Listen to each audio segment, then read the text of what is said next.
All right, Vic Carucci, 38-3, Bills the final over the Steelers. And look, the two of us have been around probably longer than we care to admit. Yes, for sure. Seen a lot of bad teams, seen a lot of good ones, right? And this team continues to show signs of being a championship caliber team. You look at the way they closed the game at Baltimore last week, especially with that final drive, and then they just dismantle an inferior opponent. With so many key players out of the lineup, the depth of this roster continues to show. Yeah, there's a checklist of what makes for a good football team. We saw it, of course, against the Ravens, overcoming the adversity of a double-digit deficit and then managing a close game, a close win, something they hadn't been doing. And then against the Steelers, exactly what they were supposed to do, beat up on an inferior team, a bad team or a team that's missing a lot of key players, and they did that. Rookie quarterback they faced. So you look at what the Bills are as a club. These are the reminders of what really good, if not excellent, teams are. Offensive side of the ball, we know the dimension that Gabe Davis adds to this offense. He's been dealing with the ankle injury.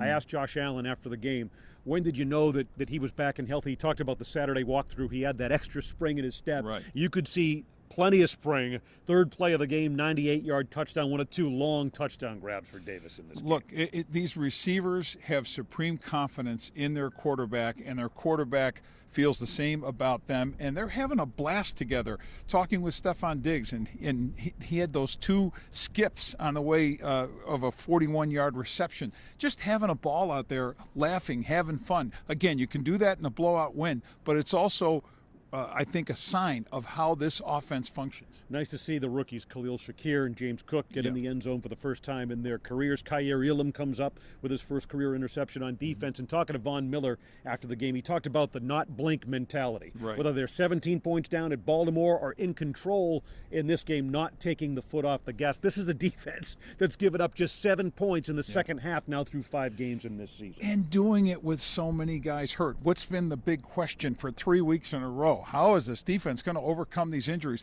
They actually did that against Miami, found other ways to lose that game. But the Baltimore game, the Steelers game, in my book, that is another sign, the depth that this team has put together. And you, Von Miller wearing that Brandon Beane shirt says it all. And now getting put to the test on the road, the rematch at Kansas City next week. For Vic Carucci, I'm Adam Benigni, Channel 2 Sports.